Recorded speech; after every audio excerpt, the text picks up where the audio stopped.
c'est le rapport entre la banque centrale et les banques. Donc je dirais qu'on pourrait peut-être aller... on garde la Bonsoir. question. Merci beaucoup aux organisateurs de cette soirée. Bravo.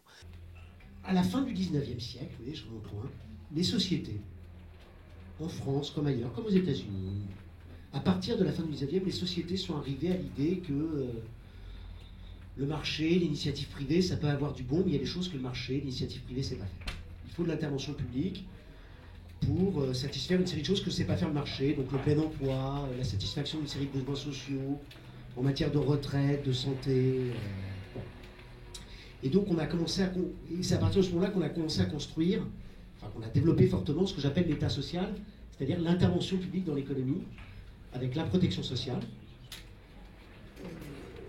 le droit du travail, les services publics, et puis toutes les politiques économiques, budgétaires, monétaires, industrielles, de soutien à l'activité à l'emploi. C'est-à-dire que, voilà, avec l'idée que le tout n'est pas réductible au jeu des partis, l'intérêt général n'est pas réductible au jeu des intérêts particuliers, donc il y a besoin d'intervention publique. On a légitimé l'intervention publique. La crise des années 30 a renforcé ça, très bien. À partir des années 70, et donc j'arrive au problème de la dette, je vous rassure, à partir des années 70, fin des années 70, on a un nouveau régime qui se met en place. Le développement de l'État social avait conduit, non pas à la fin de l'initiative privée, mais au fait que le capital, d'abord son champ était réduit, il y avait des sphères entières d'activités qui lui échappaient, les services publics, et puis il était domestiqué. Le poids de la finance, notamment, la finance avait été totalement domestiquée. D'ailleurs, soit dit en passant, pendant 30 ans, on n'a connu aucune crise financière, aucun crack, et aucune bulle et aucun crack financier.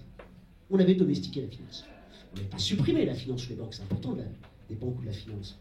On n'a pas supprimé ça, mais on avait complètement contrôlé ça publiquement. Très bien. À partir de la fin des années 70, le capital, une partie en fait du capital, les hauts cadres de la finance, les grands patrons des firmes multinationales, c'est pas les petits patrons qui sont joués ici, ils prennent leur revanche. Et donc ils instaurent un nouveau régime, ce qu'on appelle le néolibéralisme. Autour de 4 volets, la finance libéralisée, ça a été évoqué, on libéralise complètement la finance, le libre-échange, 3e volet, l'austérité salariale, et puis 4e volet, la contre-révolution fiscale, qui a aussi été évoquée, c'est-à-dire qu'on dit aux riches, ben, finalement, vous paierez moins d'impôts. Très bien. Et en fait, ce qu'on s'aperçoit rapidement, ce qu'on peut dire a posteriori, enfin, des économistes hétérodoxes l'ont dit dès le début, c'est que ce régime n'est pas viable. Pourquoi il n'est pas viable? Parce qu'on vit dans des sociétés salariales. 90% des gens qui travaillent en France sont salariés. Même chose aux États-Unis.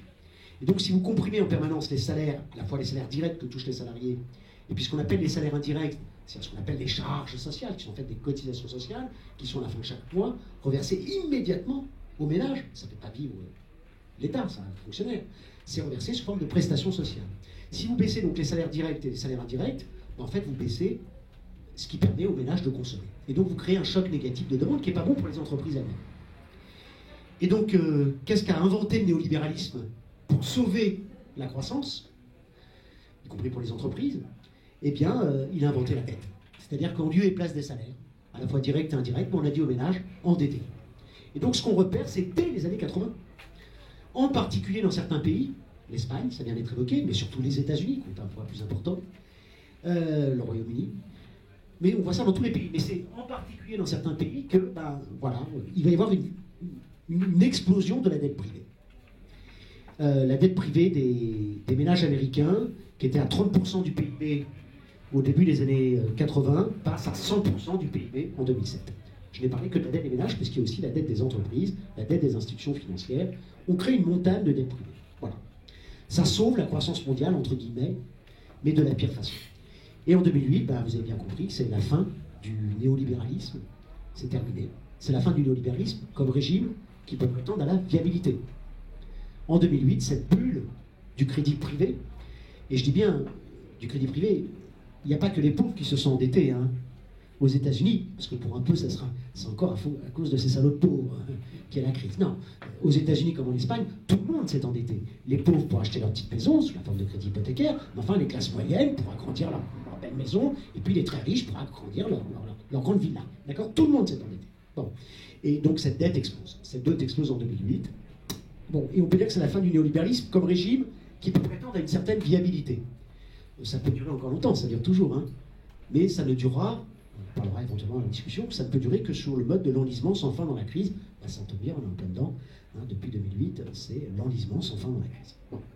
On est en train de vivre en direct, c'est quand même pas mal, puisque le public est assez jeune. On est en train de vivre en direct une des plus grandes crises économiques de l'histoire. Donc vous pourrez dire à vos enfants et vos petits-enfants, j'ai connu les années 2008, en 2012 c'est reparti dans la zone euro, la folie, oui, j'ai connu toutes ces années-là. Vous pourrez raconter tout ça, parce que c'est important. Bon, comme d'autres ont connu la grande dépression des années 30. Bon, alors, donc voilà, donc la crise qu'on connaît, c'est la crise du néolibéralisme. C'est la crise du capitalisme néolibéral, ce modèle qui s'était imposé au début des années 80, qui a cherché à remettre en cause l'État social et qui, en fait, de mon point de vue, réhabilite en creux l'État social. Très bien. Alors, les dettes publiques, ça, puisque la dette publique, qu'est-ce qu'on peut dire sur la dette publique? D'abord, la dette publique, c'est qu'une partie de la dette. Il faut savoir qu'en France, la dette publique, c'est 90% du PIB, tout le monde connaît à peu près ce chiffre. Enfin, peu de gens connaissent le montant de la dette privée. C'est quoi le montant de la dette privée? Voilà. On connaît le montant de la dette publique, 90% du PIB, et pourtant le montant de la dette privée, qui est plus élevé que le montant de la dette publique, on ne le connaît pas. Le montant de la dette privée, rien qu'en comptant les ménages et les entreprises, c'est de l'ordre de 150% du PIB en France. On est un des pays où c'est le moins développé au monde. Donc il n'y a pas de quoi trembler. Voilà. Et sans compter la dette des institutions financières. Là, dans ces cas-là, on monte à 200%. Plus de 200% de dette privée. Bon. Alors, premier point sur la dette publique. Donc la première partie, ça va être pour relativiser le poids de la dette publique. Puis la deuxième partie, ça va être d'essayer de comprendre d'où vient le gonflement de la dette publique, puisqu'il y a quand même, bien entendu, des petits soucis. Bon. Enfin, le premier point le plus important, relativiser le poids de la dette publique. Donc le poids de la dette publique, c'est 90% du PIB. Et alors, il faut savoir qu'à l'issue de la Seconde Guerre mondiale, les dettes publiques, elles étaient en moyenne, elles étaient comprises entre 150% et 300% du PIB. L'un des pays qui avait la plus faible dette publique, c'était les États-Unis, qui étaient à 120% de dette publique. Ça va. Donc en 1945, on était à ces niveaux de dette publique.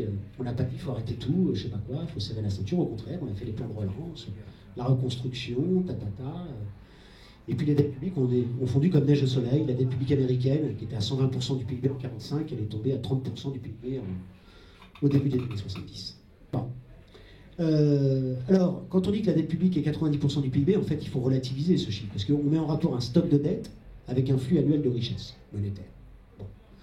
Vous avez bien compris que pour un ménage, vous êtes jeune, moi-même qui suis plutôt jeune, il se trouve qu'il y a 2-3 ans, là, j'ai décidé d'acheter une petite baraque à reconstruire, là, tout ça, bon, un petit truc, j'avais pas du tout d'épargne. Je me suis endetté, et mon niveau d'endettement, encore aujourd'hui, c'est plus de 100% de mon PIB, c'est-à-dire mon revenu annuel. Et je vous assure, ça va très bien, je suis très heureux comme ça, il n'y a pas de souci. Si vous voulez à tout prix m'aider, vous pouvez, mais j'ai pas de problème. C'est-à-dire que, ce que j'essaie de faire comprendre, c'est que la dette, c'est pas mal en soi. La dette, ça permet de lancer les activités. Voilà. Ça permet de lancer les activités. Et dans la vie, il ne faut surtout pas s'interdire de recourir à la dette. C'est complètement stupide. Ça permet de lancer les activités. Donc c'est pas mal en soi. Ça ne veut pas dire qu'il ne peut pas y avoir des dérives, bien sûr, après. Mais c'est pas mal en soi. Alors, donc pour un ménage, le fait d'avoir une dette supérieure à 100% de son PIB, c'est pas... Ça arrive, mais c'est pas mal en soi. Et il se trouve que l'État, c'est pas un ménage. C'est-à-dire que l'État, il n'est pas mortel. Un ménage, vous avez bien compris que quand vous arriverez à 70 ans, si vous allez voir votre banquier, en lui disant bonjour, j'ai envie de me faire un petit voyage là avec ma belle, petite croisière Corsica, je sais pas quoi, vous pouvez me faire un petit crédit à la conso, le banquier va vous dire c'est terminé, il y a un temps pour tout. Parce que vous êtes mortel, vous devez sur votre cycle de vie rembourser vos dettes. L'État, il n'est pas confronté à ce problème-là, il est immortel. Ça veut dire quoi?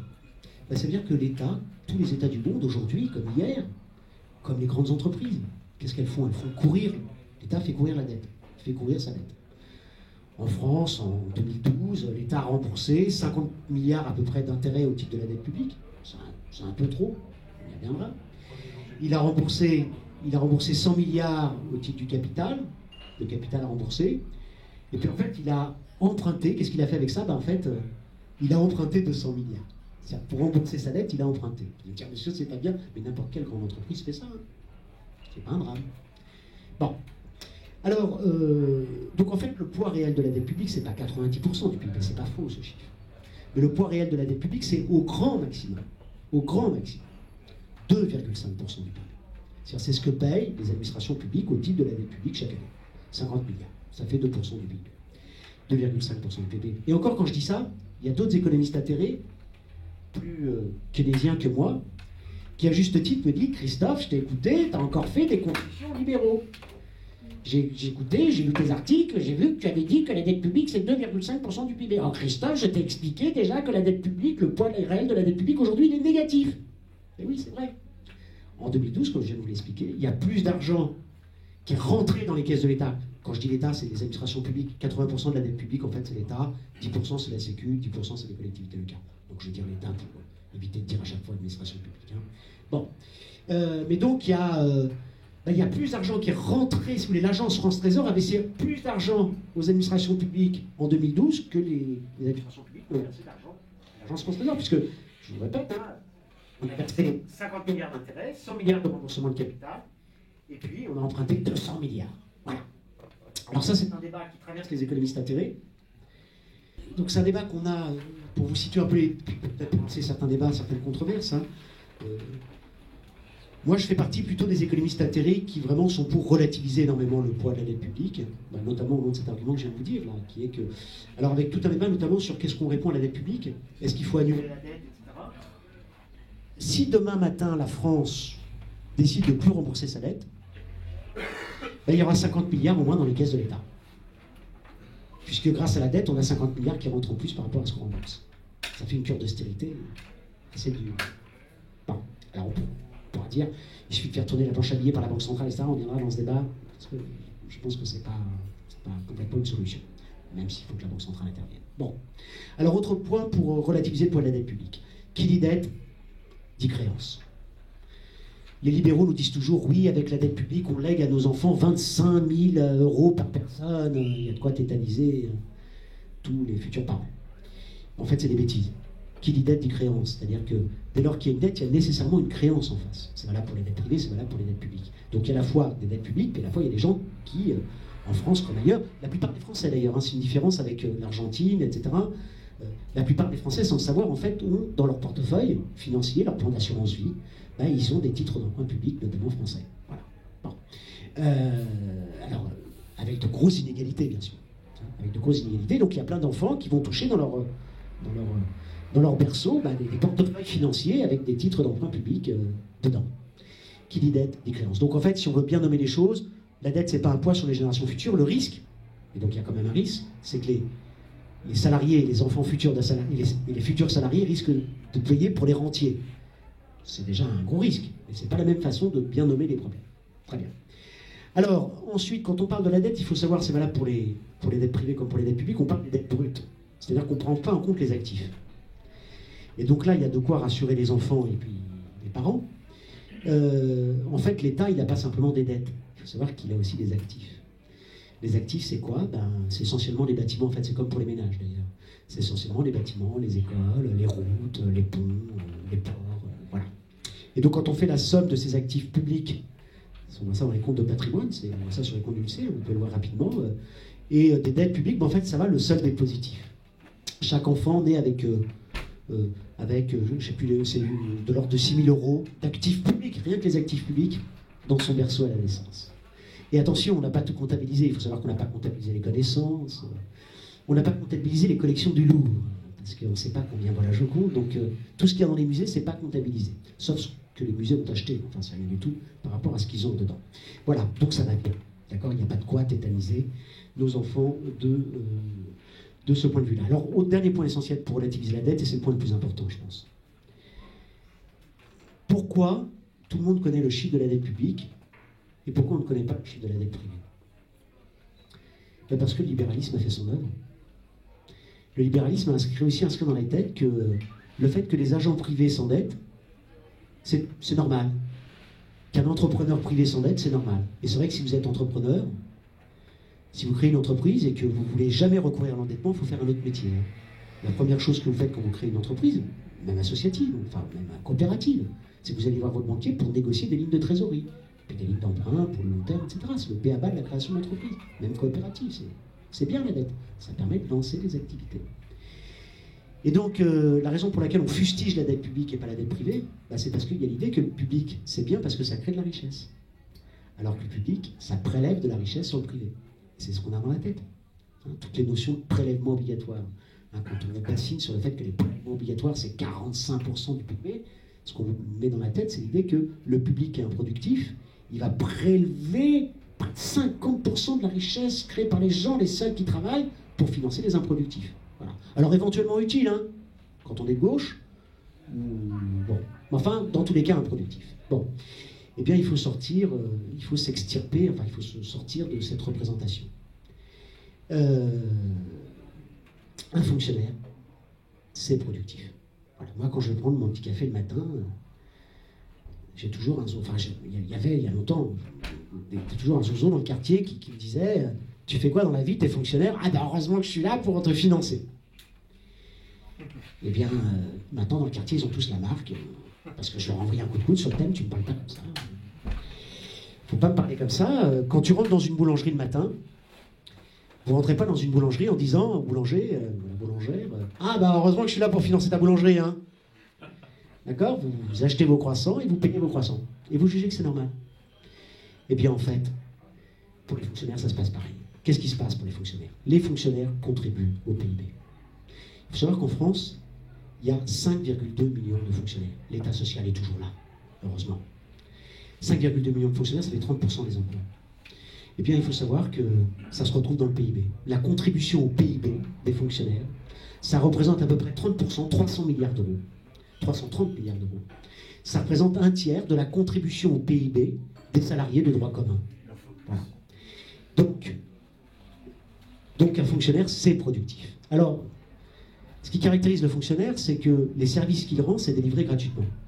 Les étudiants, quand ils rentrent dans l'amphithéâtre, ils ne payent pas un ticket à l'entrée.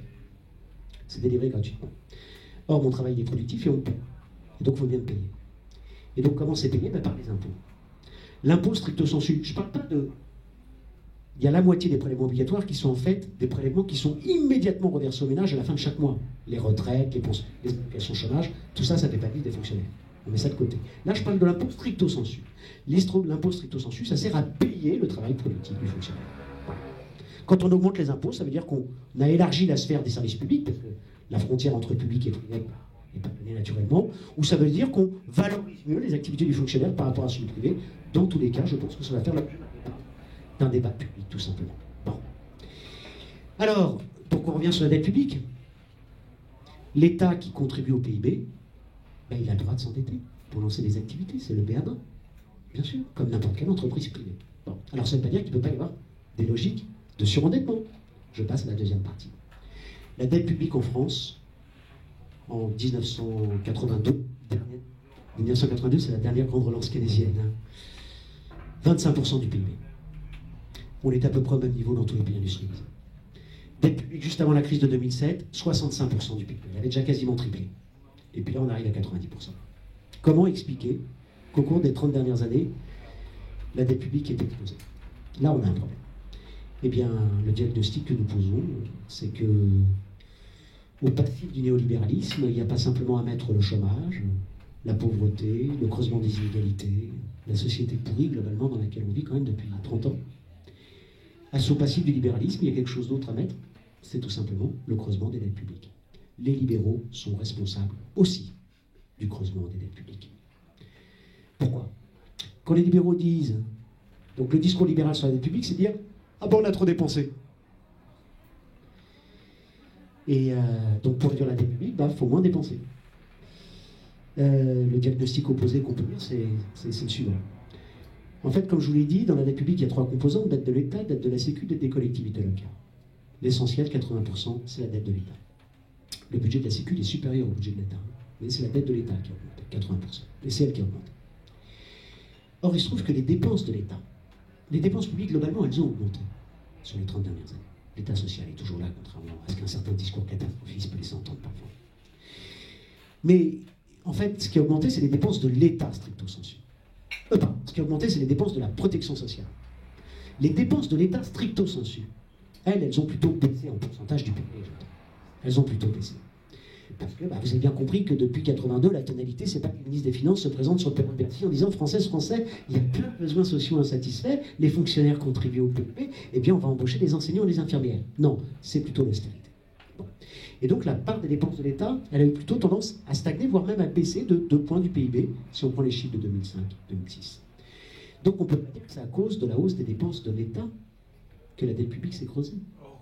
En fait, la raison pour laquelle la dette publique s'est creusée, c'est à cause des recettes. Un budget, c'est pas simplement des dépenses, c'est des recettes. Eh bien, ce qui joue un rôle, important dans la dynamique des comptes publics, c'est les recettes. Quel est le problème ici?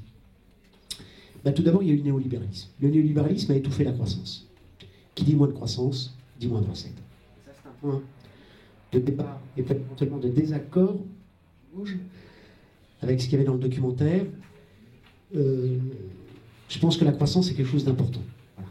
C'est un point de débat. Alors, quelle croissance? Bien entendu, il y a toute la dimension écologique après, mais voilà. Bon. On a eu moins de croissance, moins de recettes. Premier volet, c'est le plus important. Deuxième volet, on a fait les cadeaux fiscaux aux plus riches. Donc les riches ont fait d'une pierre deux coups, c'est évoqué dans le documentaire, ils ont payé moins d'impôts, ça a creusé les déficits, l'État a emprunté auprès d'eux, très bien, contre un taux d'intérêt. Et puis, troisième volet, on a mis en place parfois, il y a eu des taux d'intérêt parfois exorbitants, notamment au début des années 90. Il faut savoir qu'en France, la dette publique, elle a pris 30 points de PIB au début des années 90, alors que là, avec la grande crise, qui est autrement plus importante que celle du début des années 90, on n'a pris que pour l'instant que 25 points de PIB. D'accord? Donc il y a eu des taux d'intérêt exorbitants, notamment au début des années 90. Donc des problèmes de recettes. Voilà, on a eu des problèmes de recettes, et c'est par le biais des recettes que c'est à défaut de recettes, en fait, que c'est creusé la dette. Très bien. Alors, je termine. Quelle est la solution? Est-ce qu'il y a un problème de dette publique? Oui. 90%, c'est trop. 50 milliards par an en titre d'intérêt, c'est trop. Il faut réduire tout ça. Comment faire? Solution libérale, cure d'austérité. Là, on est en train de vivre en direct. Quand on est économiste hétérodoxe, c'est toutes les semaines qu'on a des scoops maintenant. Enfin là, on est en train de vivre en direct depuis quelques semaines. Vous avez remarqué un nouveau grand tournant dans la crise. Il y a eu 2008, c'était la faillite de la Lehman Brothers, très bien. En fait, ça avait commencé dès 2007, mais bon. Il y a eu 2010, tournant vers l'austérité en Europe, et donc la crise européenne. Il n'y a que l'Europe qui prend le tournant vers l'austérité. Les États-Unis, le Japon ne prennent pas le tournant. L'Europe, seule, prend le tournant vers l'austérité. Bon. 2010, et puis on est en 2013, et depuis quelques mois, qu'est-ce qui s'avère? C'est que ces politiques d'austérité, qui sont mises en œuvre pour soi-disant réduire la dette publique, ça conduit à la catastrophe. Catastrophe économique, catastrophe sociale, explosion du chômage, explosion de la pauvreté, et cerise sur le gâteau, mais qui confirme ce que j'ai dit précédemment, la dette publique ne se réduit pas. Les politiques libérales sont responsables du creusement de la dette publique. Les pays où la dette publique ont le plus augmenté ces 2 dernières années, à votre avis, c'est où? Grèce et Portugal. Grèce et Portugal, ces 2 dernières années, c'est là où la dette publique a le plus augmenté ces 2 dernières années. La dette publique a augmenté de 25 points du PIB portugais depuis ces 2 dernières années. 25 points, alors qu'en moyenne dans la zone euro, on a une augmentation... c'est même pas depuis, c'est depuis un an et demi à peine. Alors qu'en moyenne dans la zone euro, ça a augmenté de 4 points, là ça a augmenté de 25 points au Portugal. Pourquoi? Qu'est-ce qui s'est passé au Portugal? Ils ont mis en place des cures d'austérité brutales. Nous, en France, on a eu de la gnognotte en matière d'austérité. Sarkozy et Hollande, déjà, c'est effroyable.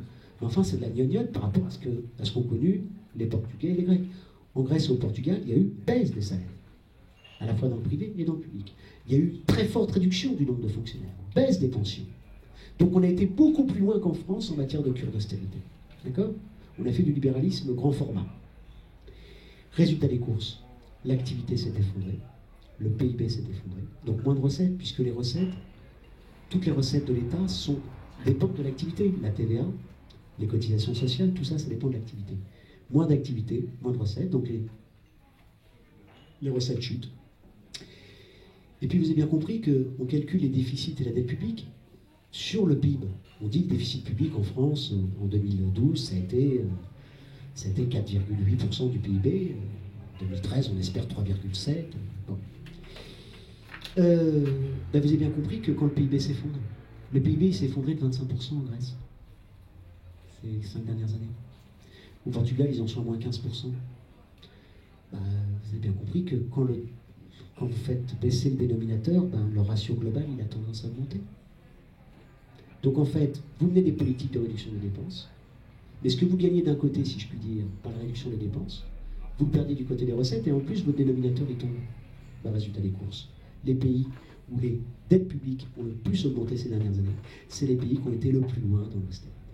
Donc, ces politiques d'austérité, non seulement ça ne marche pas, non seulement ça conduit à la catastrophe sociale, mais en plus, ça ne permet pas de répondre, de résoudre ce pourquoi c'est mis en œuvre, c'est-à-dire la réduction des dettes publiques. Donc c'est vraiment une aberration complète. Bon, donc on a une nouvelle preuve du fait que le libéralisme conduit à la catastrophe. Je termine sur un point. La grosse question, c'est celle de l'alternative. Comment faire pour sortir de ce système? Et le point de vue, mais c'est pas le sujet de ce soir, donc, enfin je vous le dis quand même, c'est que le point de vue que je tiens, c'est de dire que le changement, il est à portée de main. Il faut réhabiliter, tranquillement, dans la bonne humeur. Il faut réhabiliter l'idée qu'on doit construire des sociétés où il y a de l'initiative privée. Parce que l'initiative privée, ça a du bon. Le pays qui a supprimé le plus d'emplois de fonctionnaires ces dernières années, c'est même pas la Grèce, c'est même pas l'Espagne, c'est Cuba. Ils étaient à 85% de fonctionnaires. Ils ont décidé d'en réduire d'un quart. Ils sont encore plus loin que la Grèce. Donc il faut de l'initiative privée, qui peut être coopérative, associative d'ailleurs. Bref. Mais il faut aussi de l'intervention publique. Voilà, il faut réhabiliter l'intervention publique, et donc il faut réhabiliter tous les piliers de l'État social, la protection sociale. Il faut cotiser dans la bonne humeur. Parce que c'est ça qui permet vraiment d'avoir de bonnes retraites, une bonne santé. Et quand on donne ça au privé, ça coûte plus cher. Et c'est moins efficace, c'est moins juste. Il faut payer les impôts dans la bonne humeur. Ça ne veut pas dire qu'il ne faut pas évaluer le travail des fonctionnaires, ça ne veut pas dire qu'il ne faut pas faire attention à ce que ça marche bien. Voilà. Il faut réhabiliter le droit du travail, il faut réhabiliter l'État social avec une nouvelle frontière, qui est aussi la frontière écologique, avec une dimension de dette écologique, là, mais qui est un autre sujet par rapport à ce soir. Je vous remercie.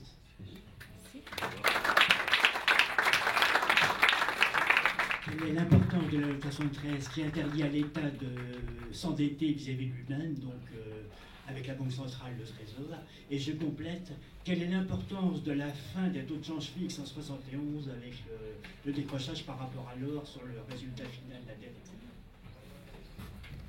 Bonsoir. Moi j'aimerais que vous m'éclaircissiez sur un point, c'est quand vous disiez que chaque Français bénéficiait de 6 000 € d'actifs. Du coup, vous disiez que tout le monde était endetté, que c'était pas si grave que ça. Mais si on vend tous les actifs français pour qu'on n'ait plus de dette, comment dire? C'est-à-dire que ça va appartenir à quelqu'un d'autre va s'endetter, et au final ça crée un nouveau circuit. C'est-à-dire que si demain, nous, on se dit on veut régénérer de la croissance, on part du principe que nous, on a des actifs, donc les actifs français. Si on vend tout ça, on va les vendre à qui? On va les vendre à d'autres États, on va les vendre à des investisseurs privés, internationaux. Comment on va faire? Je reprends l'exemple des autoroutes. On dit que c'est une des plus grandes conneries de Chirac d'avoir vendu les autoroutes. Donc au final, c'était un superbe actif, entre guillemets. Donc les actifs qu'on a en France, c'est des actifs fictifs. Au final, quand vous parliez de la Joconde, ça n'a pas de valeur. Enfin, l'autoroute, ça n'a pas de valeur non plus. Au final, quel intérêt pour un investisseur privé d'acheter, je sais pas moi, un bâtiment de la SNCF si demain il ne peut pas y faire du profit? Voilà, c'est ma question. La question sur le... Je les prends dans les ordres, mais je vais répondre à tous. Sur la question, je me suis mal fait comprendre, semble-t-il, parce que je n'ai pas dû être du tout clair. J'ai pas dit du tout qu'il fallait vraiment vendre les actifs publics pour payer la dette. Ce que j'ai essayé de vous dire, c'est que, en fait, la dette, qui dit dette des uns, dit créance des autres. D'accord? Voilà. Ce qui est valable pour la dette privée est valable pour la dette publique. Voilà. Bon. Donc, la dette publique, 90% du PIB, 1800 milliards à peu près, ça correspond à des titres financiers, à des obligations publiques, à des bons du Trésor, à des obligations assimilables du Trésor qu'ont les particuliers, enfin, qu'ont les compagnies d'assurance, les banques, et en fait, c'est détenu au final par les particuliers. Voilà. Donc, il faut surtout Donc ça ne sert à rien d'essayer de vendre les actifs publics qu'on a par ailleurs pour rembourser sa dette. Ça n'a aucun intérêt. Hein. Je ne dis surtout pas qu'il faut faire ça. Ce que j'ai essayé de vous dire, c'est qu'il faut relativiser le poids de la dette, puisque l'État n'a pas que des dettes. C'est comme les acteurs privés, je vais revenir après. Il a aussi des actifs. Voilà, c'est histoire que les enfants ne soient pas tétanisés sur le thème tu nais avec 25 000 euros de dette publique. Non, quand tu as 25 000 euros de dette publique, mais tu as 30 000 euros d'actifs publics. Donc le solde, il est positif, cool. Tu peux vivre. Voilà. Et ce qui est valable pour le public est a fortiori valable pour le privé. Puisque la dette privée, elle est encore plus importante que la dette publique, c'est ce que je vous ai dit. Mais les actifs privés, ils sont encore plus importants. La France n'a jamais été aussi riche depuis 20 ans. Son patrimoine a doublé au cours des 25-30 dernières années. Il n'y a jamais eu autant de chômeurs aussi. Non, mais je ne dis pas que c'est une bonne chose, j'allais terminer. Le PIB n'a jamais autant de... Je ne parle pas du PIB, là, je parle du patrimoine. Le patrimoine, c'est quoi? Il y a du patrimoine financier. Mais les patrimoines financiers, ça s'annule. Les créances des uns sont les dettes des autres. Ça s'annule.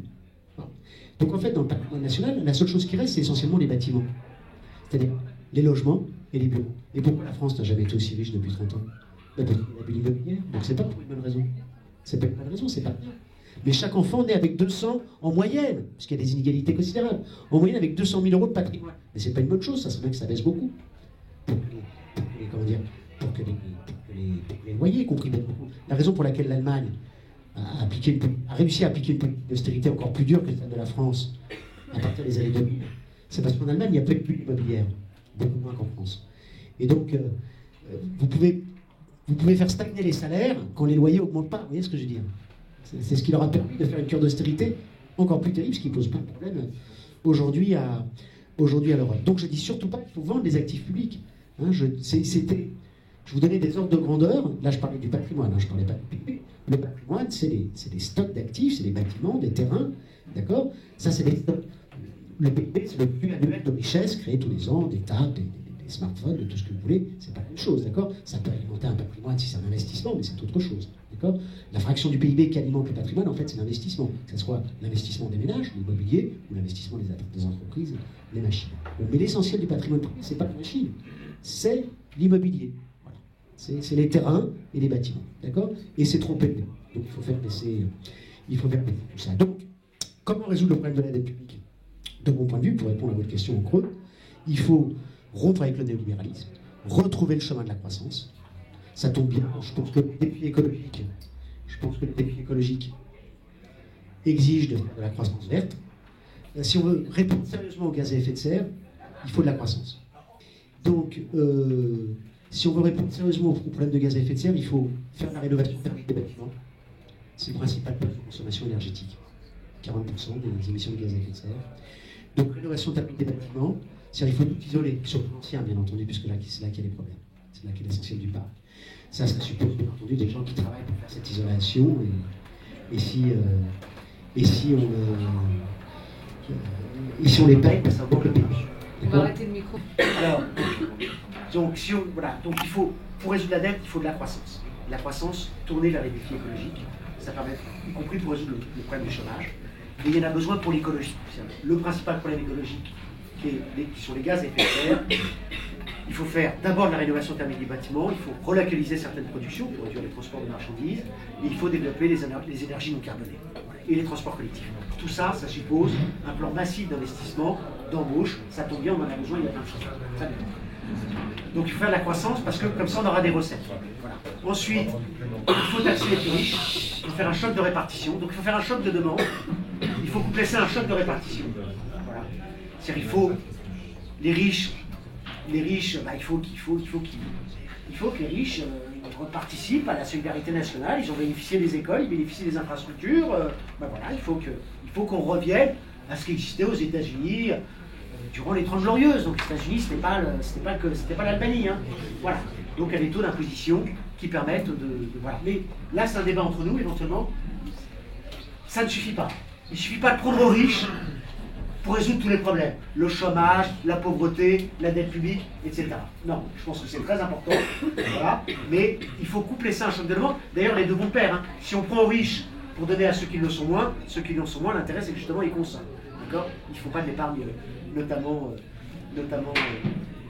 financière. Bon, voilà, je pense que c'est ça la solution pour résoudre le problème de la dette publique, mais qui n'est pas, de mon point de vue, le principal problème. En fait, le principal problème, c'est le problème de la croissance. C'est le problème du chômage. Dès lors qu'il y a de la croissance, en fait, la dette se réduit comme neige au soleil. Regardez, ces 30 dernières années, contrairement à ce qu'on dit, il y a une période où la dette publique s'est réduite en France. 97-2001, la gauche plurielle au pouvoir, elle mène des légères politiques d'inflexion keynésienne, timide, modéré, même pas assumé. Résultat des courses, Jospin va se prendre une baffe aux élections, et quelque part il l'a cherché puisqu'il n'a pas, voilà, il n'a pas assumé son tournant keynésien malheureusement. Eh bien, entre 97 et 2001, 2 millions d'emplois créés, la dette publique baisse de 4% du PIB, au lieu d'augmenter de 30%, de 20%. Donc voilà, dès qu'on a de la croissance, la dette publique se réduit, et quand on n'en a pas, elle explose. C'est ce qui se passe au Portugal, ou en Espagne. Alors, autre point sur la loi de 73, c'est un truc qui revient souvent dans les débats. Cette loi 173, elle est profondément contestable, puisque il faut savoir que, alors là, j'ai pas encore eu le temps d'évoquer ça, mais il faut savoir que la question qui se pose en amont du débat sur la dette, c'est qu'est-ce que ça signifie faire de la dette? En fait, ce qu'il faut savoir, c'est que faire de la dette, en fait, pour l'essentiel, c'est comme ça que c'est par les dettes que se fait la création monétaire. Et c'est une très bonne chose. Il faut savoir que quand vous allez chez votre banquier, si vous créez une entreprise ou comme ménage, si vous demandez un crédit à la consommation, et si le banquier accorde le crédit, et bien en fait, si vous avez demandé 10 000 euros pour partir en voyage, et que le banquier accorde le crédit de 10 000 euros, et bien en fait, il faut savoir que vous avez augmenté la masse monétaire de 10 000 euros.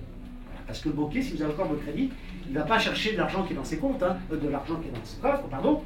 En fait, il dit, c'est un acte de confiance, il dit, ben voilà, donc il étudie votre dossier pour voir si vous allez pouvoir rembourser, je crée 10 000 euros, d'accord, qu'il met sur votre compte.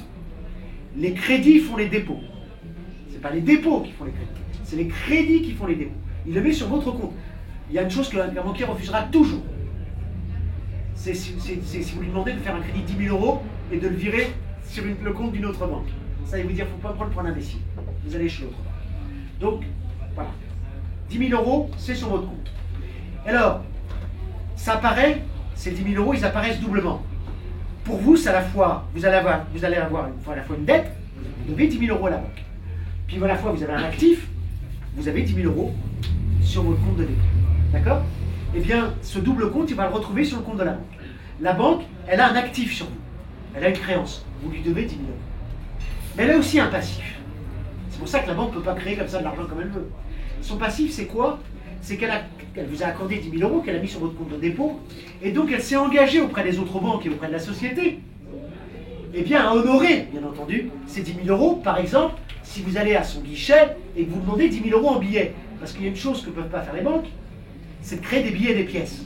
La monnaie banque centrale, ça, c'est pas la BNP ou la Société Générale qui l'imprime, c'est la Banque centrale, d'accord? Ce sont les banques centrales. Donc, la Société Générale, elle ne peut pas imprimer. Les billets et les pièces, ça représente à peine 7-8% de la masse monétaire, mais c'est très important, parce que les banques ne peuvent pas imprimer ça, d'accord? Donc, elles sont obligées d'en avoir. Et puis surtout, à la fin de chaque journée, qu'est-ce qui se passe? Ben, les banques font des comptes entre elles. Si avec vos 10 000 euros, vous avez fait un chèque à quelqu'un, vous êtes au Crédit Lyonnais, vous avez fait un quelqu'un de la Société Générale, ben, ça veut dire qu'à la fin de la journée, le Crédit Lyonnais doit 10 000 euros à la Société Générale. Et donc, à la fin de chaque soir, qu'est-ce que font les banques entre elles? Dans les chambres de compensation, claim strict, ça sert à ça, eh bien, elles font les comptes entre elles. Et puis à la fin de la journée, bah, si la Société Générale doit de l'argent au Crédit Lyonnais, eh bien, ça se fait par des lignes. Eh ben, la Société Générale, téléphone, excusez-moi, ça passe pas par téléphone, hein, mais il dit, bah voilà, je te dois tant de millions, tant de centaines de millions, tant de milliards éventuellement ce soir. Bon, bah tu me fais un crédit au jour le jour. D'accord? Et vous avez bien compris que, et alors crédit au jour le jour, a priori, c'est pas un problème, c'est ce qu'on appelle, c'est comme ça que fonctionne le marché interbancaire. D'accord? Bah, les banques se prêtent de l'argent chaque soir. Elles se prêtent de l'argent contre quoi? Contre la mise en dépôt, c'est des lignes informatiques, hein, de titres. D'accord? Qui dit créance dit dette. Donc je dépose des titres provisoirement pour une journée, 2 jours. La faillite de la Lehman Brothers, c'était ça le problème. C'est que les banques, comme elles redoutaient tous d'avoir des titres pourris, à la fin de chaque soir, c'est ce qu'on appelle une crise de liquidité, qui est un petit problème, ça. À la fin de chaque soir, elles se refusaient de se prêter de l'argent. C'était l'horreur, ça. Il y avait une soif éperdue de liquidité. Tout le monde voulait garder de la liquidité, de la monnaie banque centrale, en quelque sorte. D'accord? On ne voulait plus prêter de l'argent le soir, puisque l'argent que se prêtent les banques le soir, c'est l'équivalent monnaie banque centrale. Et donc, quand les banques, d'ailleurs, ne peuvent plus se prêter de l'argent entre eux, entre elles, pardon, qu'est-ce qu'elles peuvent faire? Elles peuvent se tourner vers la Banque centrale en lui disant « Banque centrale, j'ai besoin d'argent là. » Et qu'est-ce que fait la Banque centrale normalement? Ben, elle dit aux banques, elle dit « Bon, moi je suis prêteur au dernier ressort, donc je te prête de l'argent. Mais attention, normalement je te la prête, parce que je ne prête pas de l'argent comme ça, il faut contrôler l'activité des bancaires. Je te le prête contre des bons titres. Normalement c'est du AAA, de bonne dette publique, etc. » Bon, là ce qu'ont fait les banques centrales, à juste titre d'ailleurs, en partie pour éviter l'effondrement complet suite à la Lehman Brothers, les banques centrales ont dit aux banques, bon, allez, je vous prête de l'argent contre même des titres pourris, là. La Banque centrale américaine, c'est une tradition, elle, pour stabiliser l'horizon, y compris la Banque centrale américaine dit, chaque mois, j'achète pour, je ne sais plus, c'est 65 milliards, 85 milliards, je ne sais plus, je suis en tête, la moitié de dette publique et la moitié de dette privée pour alimenter tout ça. Et elle reprend y compris les crédits hypothécaires pourris, bon, voilà. Passons, je parle d'autre chose à la fin. Alors, je reviens à votre question. Le rôle d'une banque centrale, ce n'est pas de financer directement les États. Et avant 1973, ce n'était pas le cas, contrairement à ce qu'on raconte sur plein de sites, Alter, je sais pas quoi. C'est faux. Il n'y a pas besoin de faire ça. Le rôle d'une banque centrale, c'est de prêter de l'argent en dernier ressort. C'est-à-dire que quand les banques de second rang ont des problèmes, ben elle intervient. C'est ça son job. Chacun son job. Avant 1973, et c'est ça qui est important, il y avait ce qu'on appelait un circuit du trésor. C'est-à-dire que l'État avait sa banque, et donc l'État, par son système bancaire à lui, en quelque sorte, non seulement l'État avait ses banques, mais en plus de ça, l'État, il avait dit aux banques privées, bon, vous savez, moi j'ai besoin de lancer des infrastructures, construire des écoles, des universités, des hôpitaux, c'est très important, y compris pour la croissance du privé à long terme, puis les entreprises ont besoin de ça. Bon, les entreprises sont contentes quand elles ont une main-d'œuvre formée, des hôpitaux, une main-d'œuvre bien en bonne santé, bon, on est d'accord? Bon. Et donc moi, État, vous savez ce que je vais vous imposer aux banques? Je vais vous imposer vous êtes obligé d'avoir, de distribuer, vous êtes obligé d'acheter les obligations publiques à la fin de chaque mois et de le donner à vos clients. Et à pas plus de 2% par an. C'est comme ça. L'inflation est à 3%. Là. Donc en fait l'État, vous avez bien compris que là en s'endettant à 2% par an, alors que l'inflation était à 3-4% et qu'il y avait de la croissance, en fait ce qu'on appelle un effet boule de neige négatif, c'est-à-dire qu'en fait l'État remboursait moins que ce qu'il empruntait à chaque fois. C'est pour ça qu'il pouvait faire des trucs. Donc ça, il faut recréer ça. Il faut recréer l'équivalent d'un circuit du trésor. Bon, mais, soit dit en passant, je termine là-dessus, le problème c'est pas la loi de 113, parce que la loi de 113, il faut savoir que derrière tout ça, il y a l'idée que c'est la loi Rothschild, bon, donc dans plein de sites d'extrême droite, ça il va à gogo, sur la loi de 73. Bon, en fait, après 73, l'État a continué à avoir son... Voilà, c'est plus au début des années 80, avec le Big Bang financier, et ensuite, en début des années 90, qui a eu durcissement. Que le circuit, l'équivalent du circuit du trésor a été démantelé, c'est le tournant néolibéral. Voilà, mais c'est pas la loi de 73. Au niveau des déficits et cadeaux qu'on fait, j'ai amené, mais j'en ai pas assez. 110 milliards, alors là c'est le déficit 2011, si je ne me trompe pas. 110 milliards déficit public. 158 milliards, ce sont les recettes perdues du fait des cadeaux, des exonérations, des impôts les réductions d'impôts sur la fortune, tout ça. Ce que disait tout à l'heure Christophe, c'est on fait des cadeaux aux riches, et pour chiffrer, voilà, 158 milliards cette année-là, contre 110 milliards de déficit. Donc c'est vrai qu'on sait où est passé l'argent. Deuxième chose, quand on parle de la dette française, qui a la dette française? Alors il y a un document qui récapitule, il y en a plein, je ne vais pas vous lire toutes les sociétés, mais je vais vous lire les premières. AXA, Allianz, France SA, MMA, CIC, BNP Paribas, CNP Assurance, et ainsi de suite.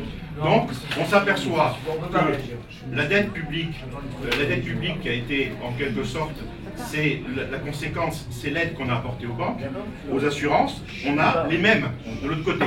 C'est-à-dire qu'on doit de l'argent aux gens qu'on a sauvés.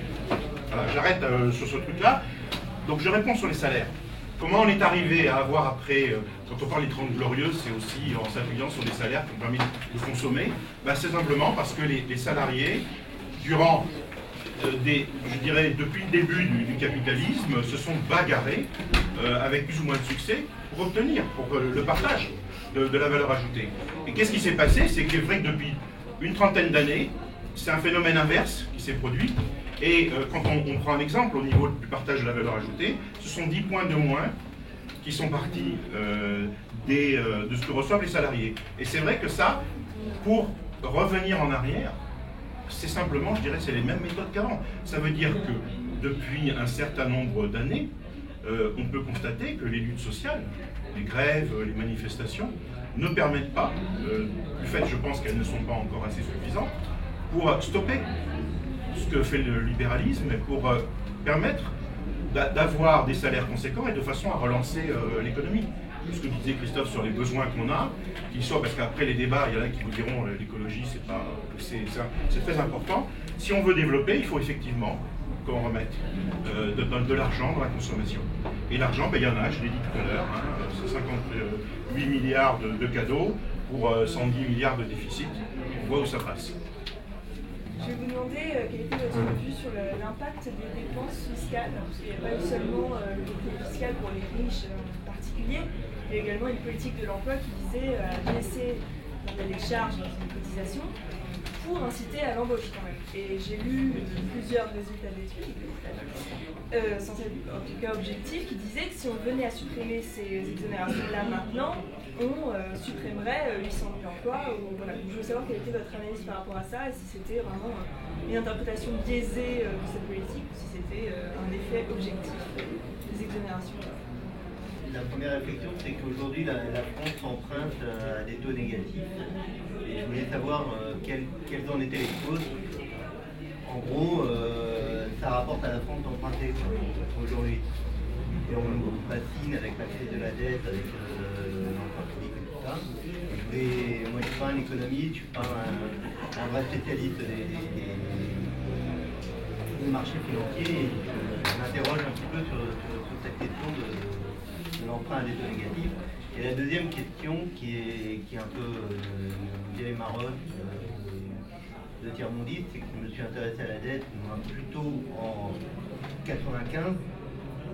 Et à l'époque, ceux qui étaient concernés directement par la dette, c'était les pays en voie de développement. Et qu'est-ce qu'il en est de ces pays? Est-ce que c'est la même crise de la dette qu'on subit aujourd'hui? Ou est-ce qu'elle diffère quelque peu?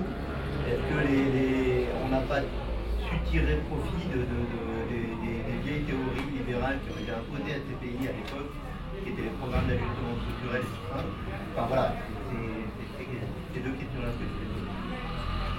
Peut-être sur la dernière question qui me...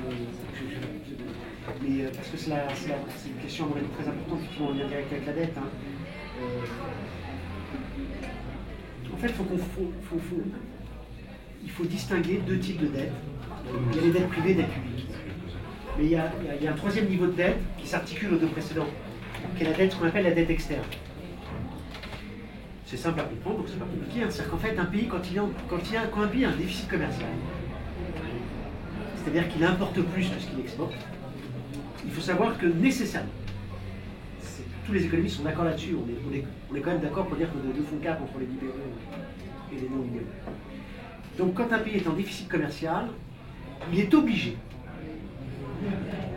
d'avoir des flux financiers en provenance des pays excédentaires pour payer ses déficits. Ce qui est valable pour le pays déficitaire est valable bien entendu de façon symétrique pour le pays excédentaire. Un pays, l'Allemagne, des excédents absolument fous, elle fait pire que la Chine. Hein. Bien pire que la Chine, puisque les excédents commerciaux chinois, la Chine a compris qu'il fallait relancer sa croissance en interne vu l'état du monde occidental. Donc il y a certains mois où la Chine a des déficits commerciaux. Des excédents, hein. Enfin voilà. Mais donc c'est valable pour les pays excédentaires. Un pays excédentaire qui tire sa croissance par les exportations, en fait c'est l'Europe du Sud qui a sauvé la croissance allemande ces 10 dernières années. Eh bien, il faut en contrepartie que les pays excédentaires, l'Allemagne par exemple, les Pays-Bas, l'Autriche, acceptent qu'il y ait des flux financiers qui vont permettre aux pays déficitaires de payer les marchandises que l'Allemagne exporte vers les pays. Jusqu'en 2007, comment ça s'est fait?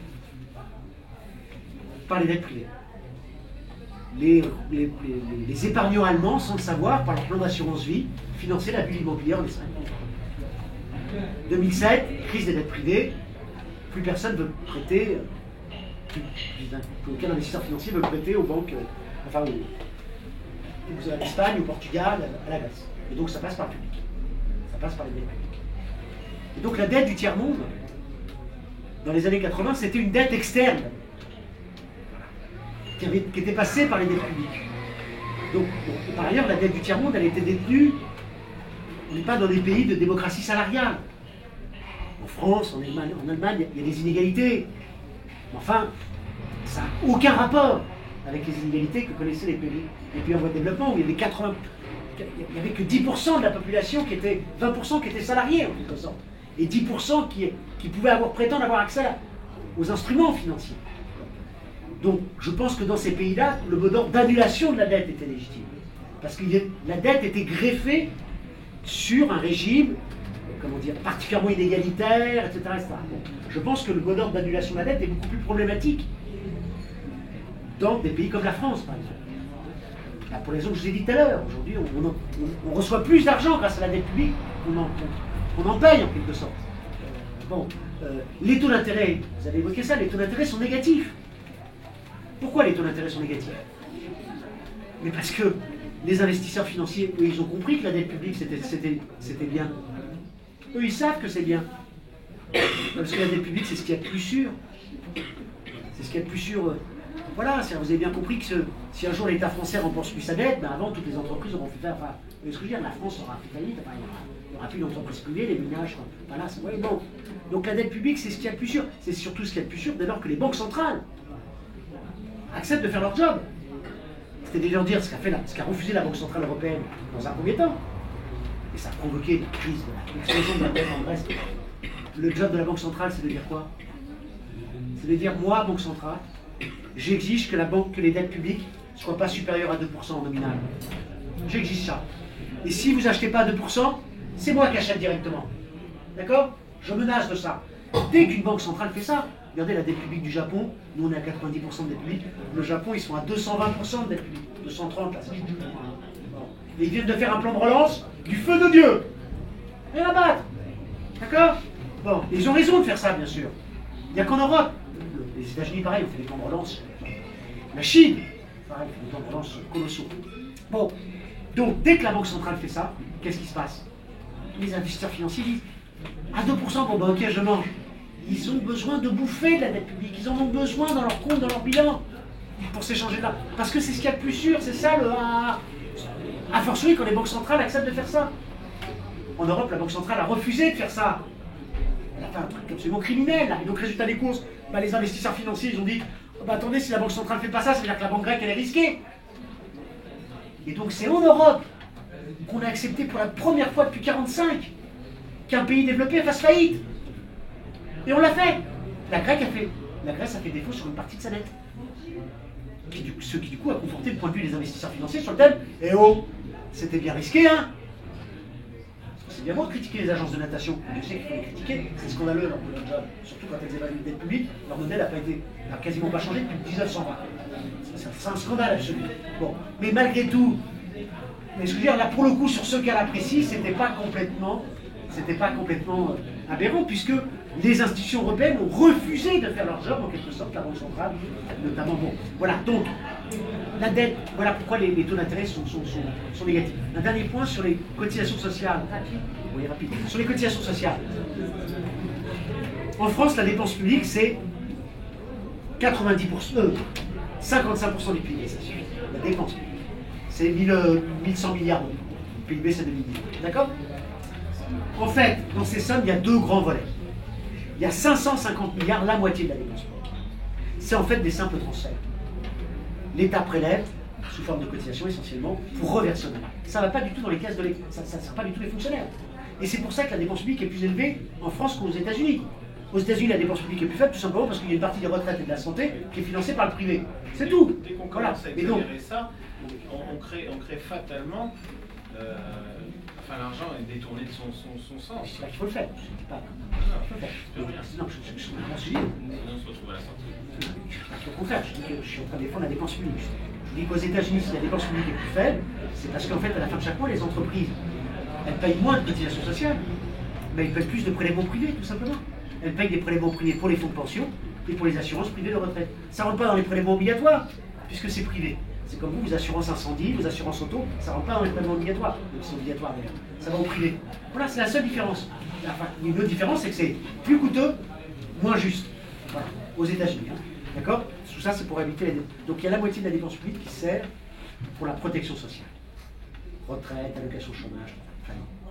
Et puis il y a l'autre partie de la dépense publique qui sert essentiellement à payer, pas à financer, parce que ça laisse entendre que c'est un politique, à payer des services publics qu'on appelle non marchands, c'est-à-dire qu'on ne fait pas payer. Il faut savoir qu'on peut prendre le problème dans un autre sens, rien ne se perd. Quand vous regardez le revenu des ménages en France, en moyenne, près de la moitié, 42% du revenu des ménages, en moyenne, est constitué soit de pension de retraite, soit de remboursement de médicaments, de soins, etc., soit de consommation de services publics individualisables, c'est-à-dire c'est essentiellement l'éducation et l'hôpital. Individualisable, c'est-à-dire qu'on peut dire telle famille avec tel enfant à consommer telle éducation. Donc ça, rien qu'avec ça, on arrive à 42%. Si on ajoute les services publics non individualisables, que je n'ai pas comptabilisé, on arrive à 46%. Non individualisable, c'est la police, la justice. Voilà. On considère dans les comptes de la nation, si vous voulez, par convention, que c'est les administrations qui bouffent elles-mêmes ces services, parce qu'on n'arrive pas à les individualiser. En fait, ça sert bien au ménage. Vous voyez ce que je veux dire? Donc on arrive à 46%, et on n'a pas comptabilisé tout ce qui est mutuel, etc., et on arrive à 50%. Rien ne se perd. Voilà. Tout ce qui est prélevé est redistribué au ménage, et ça soutient le revenu des ménages. Et quand on baisse ça, qu'est-ce qui se passe? L'activité s'effondre, le chômage explose, et les entreprises privées vont mal. C'est ce que le FMI vient de reconnaître. Vous vous souvenez, là, vous avez vu l'affaire, vous avez entendu parler de l'affaire du FMI il y a quelques mois. Le FMI a mangé son chapeau. C'est quand même génial pour nous. Le FMI a dit, le multiplicateur budgétaire compensé à 0,5, ben en fait, il est compris entre 0,9 et 1,7. Alors ça fait un peu technique de dire ça, en fait, c'est tout con. Le multiplicateur budgétaire, c'est l'idée que quand vous augmentez la dépense publique, quand vous augmentez la dépense, quand vous baissez la dépense publique, vous supprimez les fonctionnaires, vous baissez les pensions de retraite. Donc déjà, quand vous supprimez les fonctionnaires, ça fait baisser le PIB, puisque les fonctionnaires contribuent au PIB. En plus, les fonctionnaires avec pas de salaire, ils ne vont plus rien acheter. Les retraités, ils vont moins acheter. Résultat des courses, ça fait baisser l'activité du privé aussi. Et donc le multiplicateur budgétaire égal à 0,5, ça veut dire que quand la dépense publique, vous la baissez de 10 milliards, eh bien le PIB baisse de 15 milliards. D'accord? Voilà. Bon, et voilà. Donc le FMI vient de manger son chapeau. Alors, je suis désolée, je sais de faire court, c'était pas vraiment une question, c'était plutôt de réagir à la question sur la dette des pays du Sud. Je me recentre un peu sur la dette. Il y aurait plein de trucs que j'aurais envie de dire, mais c'est pas le propos ici d'essayer d'être bref. Répondre à ce que tu disais, effectivement, depuis les années 80, les pays du Sud, donc globalement les anciennes colonies, étaient effectivement complètement étranglés par le poids de la dette. Alors, je ne vais pas rentrer dans les détails sur les causes sur les points effectivement peuvent différer des pays du Nord. Par contre, ce qu'il faut savoir, c'est que la méthode employée pour faire rembourser à ces États leur poids de la dette, c'est la même que celle qu'on applique aujourd'hui. C'est-à-dire qu'à l'époque, c'était déjà le FMI. Dans les pays du Sud, c'est les mêmes recettes. Privatisation, voilà, hausse de la TVA, c'est-à-dire qu'on fait payer au peuple. Voilà.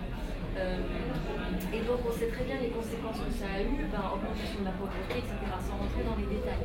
Et pour faire le lien avec la solution, parce que du coup, en ce qui me concerne, je ne suis pas vraiment d'accord avec la solution qui a été proposée, mais bon, voilà, on est là pour débattre.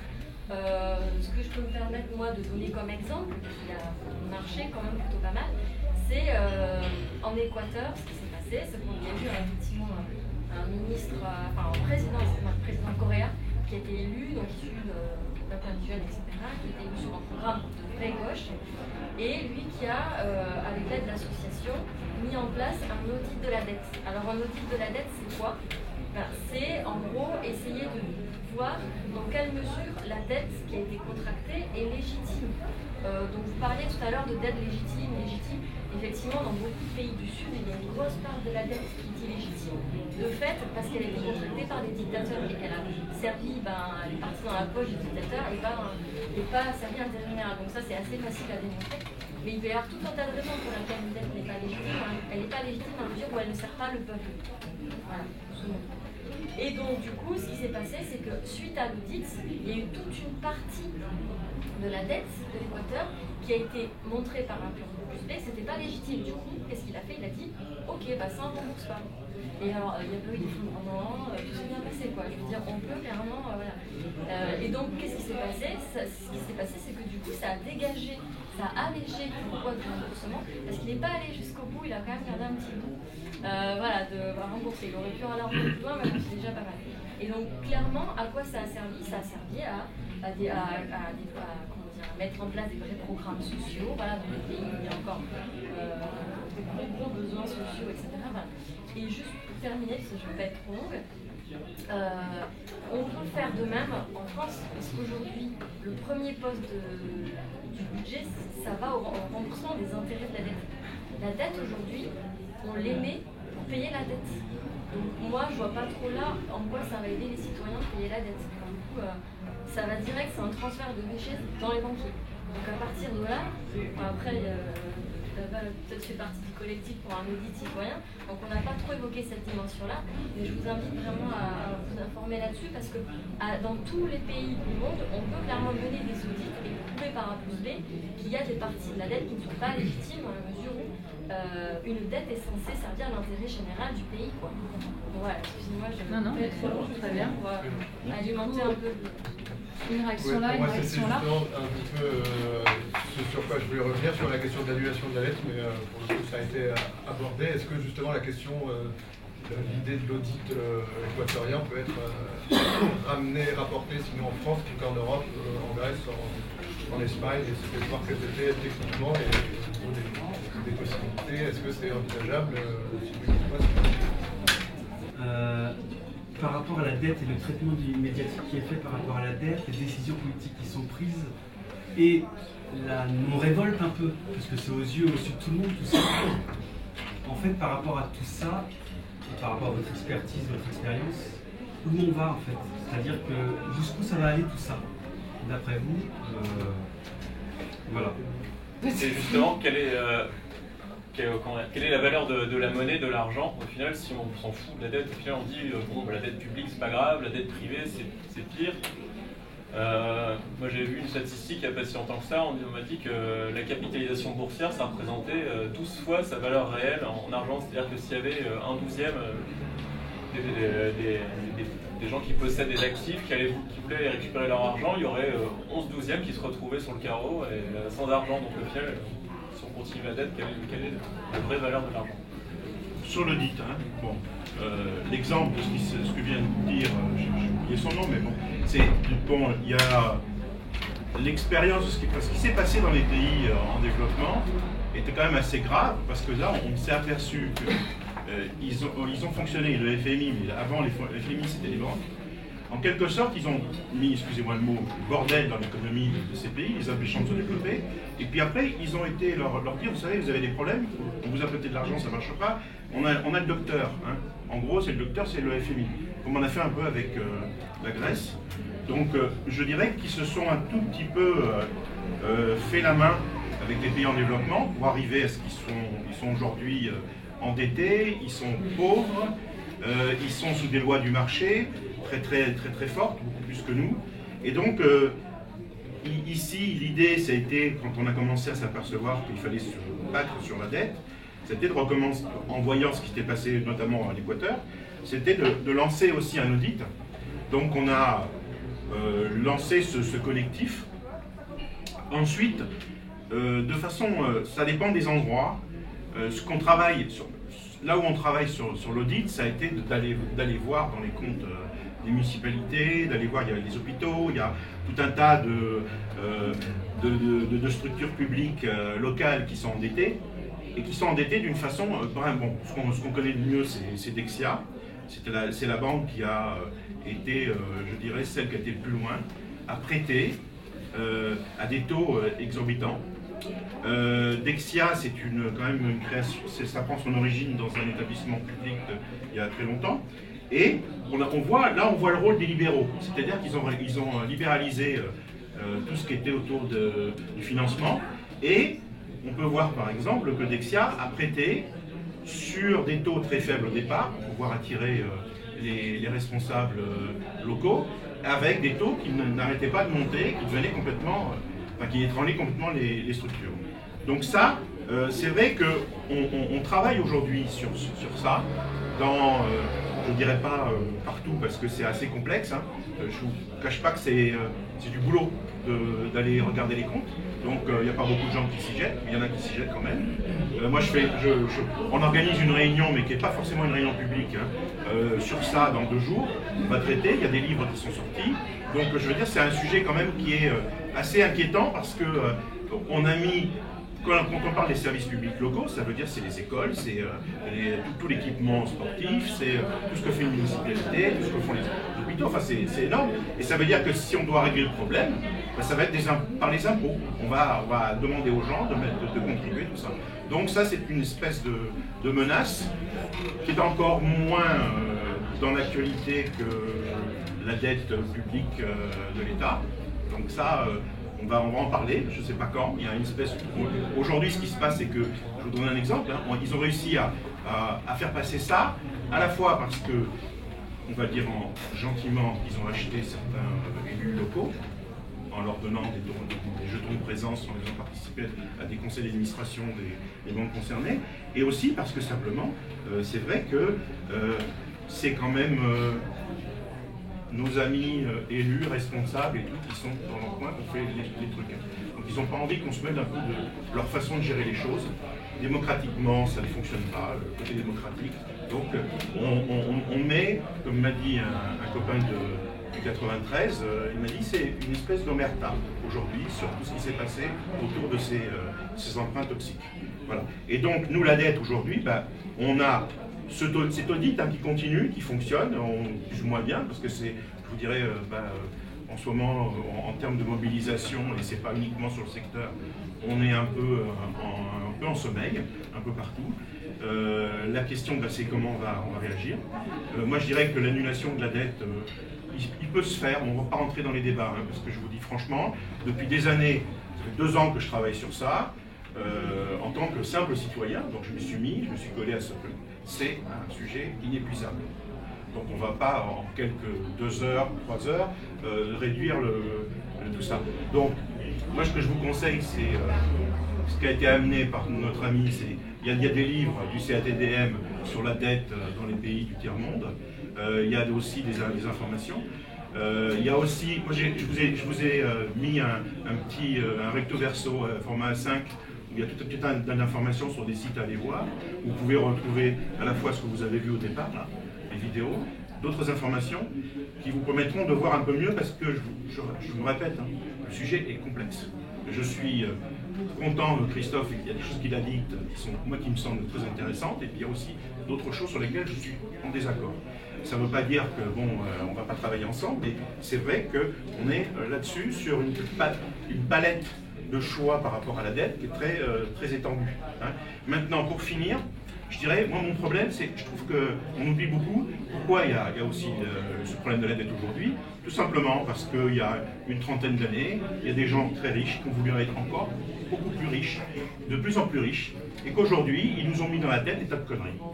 Et que ces conneries, ça fait qu'on pense que, effectivement, c'est normal de laisser les patrons gérer cette société, les banquiers, les laisser faire. La Grèce, aujourd'hui, si elle est à 30 à 50% au niveau des salaires, c'est cette baisse-là. C'est que c'est un effet intéressant pour les patrons. D'ailleurs, Hollande l'a signalé aux patrons français, d'aller s'installer en Grèce et y installer des usines, par exemple. Parce que là, on aura des salariés beaucoup moins payés. Et c'est l'idée qu'ils ont, c'est qu'en Europe, on a la chance aussi, en plus d'avoir une crise, il y a que ceux des années 30 qui ont vécu une grande crise, nous aussi maintenant, il y a d'autres, mais c'est en Europe, on a la chance d'avoir des libéraux purs et durs, qui sont en train de nous mettre l'Europe en concurrence avec les pays les plus pauvres, en termes de salaire, c'est l'idée qu'ils ont derrière la tête, hein.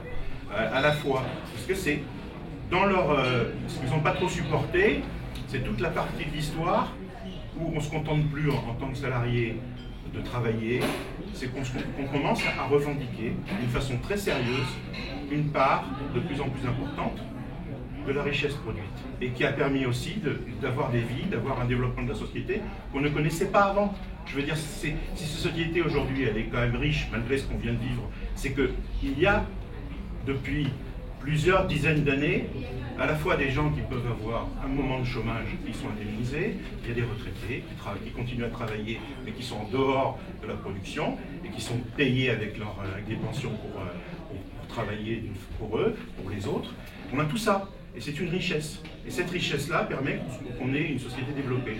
Là, c'est un peu ce ils essayent un peu de nous casser, de nous reprendre. Non, mais pour rejoindre tout à l'heure sur la dette, bon, on est tous d'accord pour dire que de toute façon le gros problème c'est le néolibéralisme et que c'est lui qui est responsable du creusement des dettes, y compris publiques. Ça. Après c'est plus les différences qui existent, c'est plus un peu sur la réponse.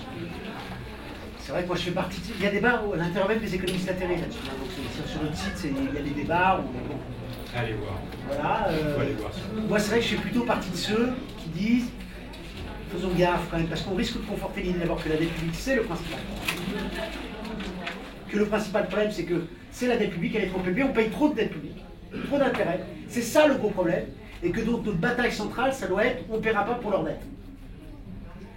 Ben oui, non mais c'est un peu ça quand même. Mais ça je pense que là pour le coup on est sur des pentes hyper délicates quoi, parce que il faut au contraire, moi je pense mener la bataille sur le thème de la dette publique, c'est une bonne chose en ce moment. Il faut légitimer le principe de la dette publique, il faut dire qu'elle est trop importante aujourd'hui à cause du néolibéralisme, mais la bataille à mener c'est contre le néolibéralisme. On ne sortira pas, on ne résoudra pas le problème de la dette publique qui n'est qu'une conséquence du modèle néolibéral, sans rompre avec le modèle néolibéral globalement.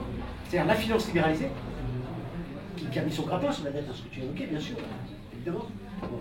Donc la finance libéralisée, l'austérité salariale, le libre-échange, voilà. Et sinon, on risque d'enfants. Y compris parfois, moi, dans certaines publications du CEDAREDN, qui a fait du très bon boulot sur la dette du tiers-monde. Mais enfin, on a eu des débats assez vifs entre nous. Mais enfin, j'ai parfois l'impression qu'ils alimentent le catastrophisme des libéraux, hein. Sur le la dette publique est trop horrible, c'est l'horreur, c'est le principal problème. Mais c'est ce que disent les libéraux. Ils tétanisent. Non, mais ils tétanisent, les libéraux tétanisent les gens avec l'histoire de la dette. On ne va pas rentrer dans ce piège. Il ne faut surtout pas rentrer dans ce piège. Voilà. Les libéraux qui étaient sous la table en 2008, souvenez-vous, les libéraux, ils étaient sous la table en 2008, donc sur la perspective, on va là-dessus. En 2008, souvenez-vous, la faillite de la Lehman Brothers, même les économistes de plateau étaient obligés de... Leur tonalité, c'était de dire « Ouais, on a été trop loin, on a fait des conneries, là, sous la finance libéralisée. » C'était ça, 2008, souvenez-vous. En 2010, en Europe, c'est un truc spécifiquement européen, ça n'existe pas aux États-Unis. Les États-Unis nous donnent des leçons keynésiennes pour vous dire à quel point on était loin dans le libéralisme en Europe, c'est de la folie. Nous, on peut prendre appui sur ce que font les États-Unis pour dire « Mais regardez, en Europe, on fait que des conneries. » C'est quand même dingue, quoi. Je veux dire, c'est quand même pas bien banal, les États-Unis. Bon, donc... en 2010, les libéraux ont pris prétexte de deux des conséquences de leur crise, la hausse des dettes publiques et les différentiels et les problèmes de déséquilibre, ce qu'on appelle les problèmes de compétitivité. Vous avez vu, depuis un an, on a la CREO, dette publique, compétitivité, tout ça pour justifier l'austérité budgétaire côté dette publique, l'austérité salariale côté compétitivité. Donc en fait, ils ont pris prétexte de deux des conséquences de leur modèle. Le creusement des dettes publiques est totalement imputable au néolibéralisme. Et les déséquilibres commerciaux à l'intérieur de l'Union européenne, dont on n'a pas parlé ce soir, mais qui met en jeu l'existence même de l'euro. Ils ont pris prétexte de ces deux conséquences de leur modèle pour dire eh ben, il faut aller encore plus loin dans l'application du modèle qui vient de faire faillite en 2008. C'est ça le paradoxe de la solution. Donc la solution, elle est simple, c'est qu'il faut tranquillement, résolument sortir du néolibéralisme. Résolument. Il faut, ça ne marche pas. C'est bon là, mais je pense que les peuples sont à bout. Mais de toute façon, on va en sortir. Donc mon diagnostic, c'est qu'on va en sortir. Parce que là, les gens, vous avez bien compris qu'en Grèce, au Portugal, et en plus ça, la dette publique et le déficit public. En France, c'est pas public encore. Enfin, c'est public, si, enfin c'est pas sûr. Il faut savoir que le déficit public en France, en 2013, si on est en récession là, ben, le déficit public en 2013, malgré les efforts qu'on a faits, malgré le fait que Hollande il ait fait pire que Sarkozy sur le point, malheureusement. Sauf au début sur le côté fiscal. Il a fait quelques bons trucs. Là il fait pire en matière de dépenses publiques, c'est l'horreur. Eh bien, le déficit public de la France sur les premiers mois de 2013, il est supérieur au déficit public de la France sur les premiers mois de 2012. Eh oui, on a fait moins de dépenses, mais il y a eu plein de recettes en moins, et comme le PIB baisse, eh bien le déficit public est plus important. Ah, et le déficit public du Portugal, je ne parle même plus de la dette là, le déficit public du Portugal en 2012 a été supérieur au déficit public du Portugal en 2011. Ça marche pas leur connerie, même pour réduire les déficits et la dette publique. Donc ça craque, les sociétés craquent. Ça, c'est BP Grillo en Italie, c'est je sais pas quoi en Grèce. Nous, vous voyez ce que je veux dire? Enfin bon, donc les sociétés craquent. Il faut espérer que ça va craquer dans le bon sens. Voilà. Je propose qu'on s'arrête là. C'est une bonne fin.